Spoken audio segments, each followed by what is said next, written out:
40-yard dash is mainly used at the NFL Combine to measure an athlete's speed. It was originally developed to gauge a player's speed on a punt return because the average punt is roughly 40 yards.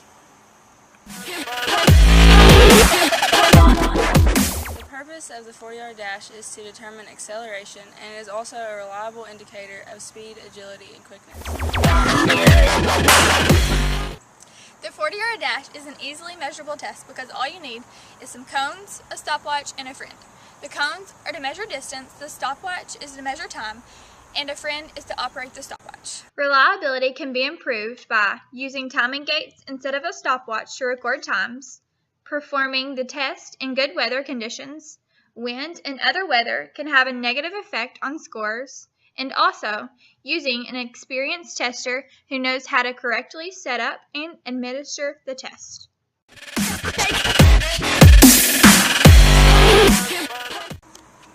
The first warm-up exercise that we're going to perform for the 40-yard dash, Bradley's going to perform the butt kicks. So what you're going to do is you're going to try and kick your butt as hard as you can while running down the field.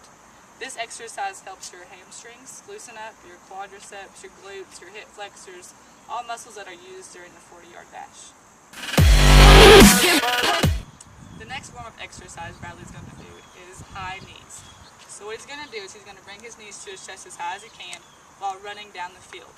This uses your quads and your hip flexors so they can loosen up, and also loosening up your hamstrings and your glutes. The next warm-up exercise we're going to perform is the walking lunges.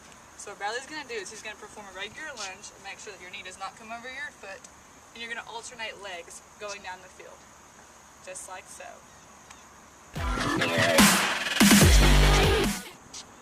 The last warm-up exercise we're going to perform is what we call a Frankenstein. So what Bradley's going to do is he's going to kick one leg up while keeping the other leg firmly on the ground. And he's going to alternate legs walking down the field. This loosens up your hamstrings and your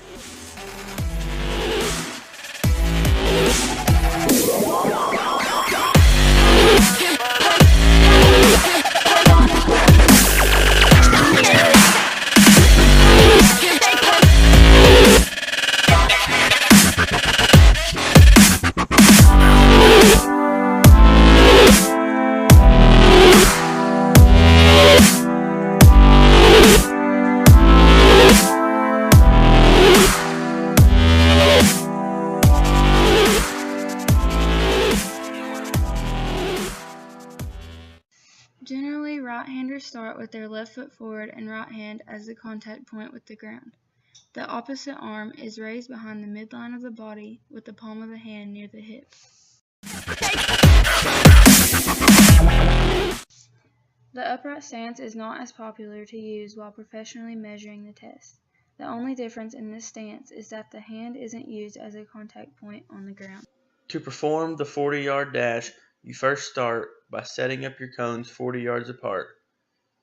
You then get on the line and get in your stance. The tester says go. You then run twice and then take the average of both runs.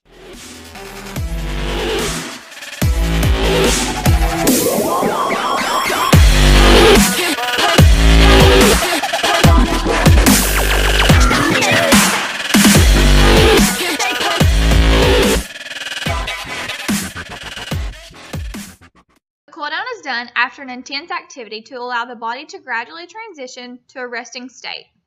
Bradley performed a low-impact walk after his intense 40-yard dash. If Bradley were to stop abruptly after an intense bout of exercise, this will cause blood to pool in the legs and can result in dizziness. Depending on your lifestyle and training, the time of a 40-yard dash on average ranges from 4.6 seconds being a college athlete to 6.4 seconds having a sedentary lifestyle. The 40-yard dash uses ATP created by the phosphagen system. The phosphagen system makes ATP very quickly, but you also use it very quickly. It will supply you with enough energy for about 4 to 5 seconds of intense physical activity. Some common mistakes that runners make are not keeping your body in line. If your body is kept in proper alignment, it will help you generate as much power as possible. If you are wider than shoulder width apart, this could decrease your acceleration speed. Another common mistake is not putting yourself in an optimal starting position. If your hips are too high or too low, this could also affect your acceleration speed. Another common mistake is not distributing your body weight evenly. If you're putting too much weight in your upper body, it may affect your hip and knee angle as well as your direction of power. Finally, starting in a premature upright position can affect your push-off force and decrease your acceleration speed.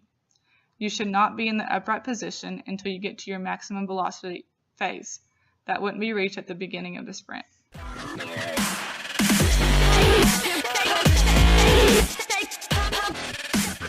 Bradley is demonstrating the side jumps. You're going to start with your feet shoulder width apart, you're going to bend at the knees, and you're going to jump side to side over the cone.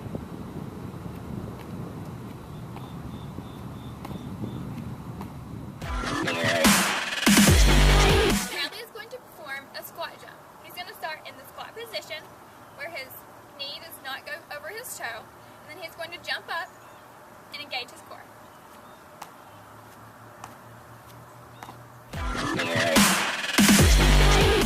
Bradley is going to perform squat tucks.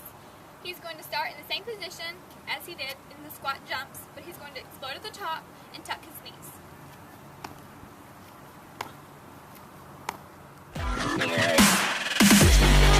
Bradley is going to perform lunge jumps. He's going to start in a lunge position where his knee does not go over his toe. He's going to jump up and explode and switch while in the air.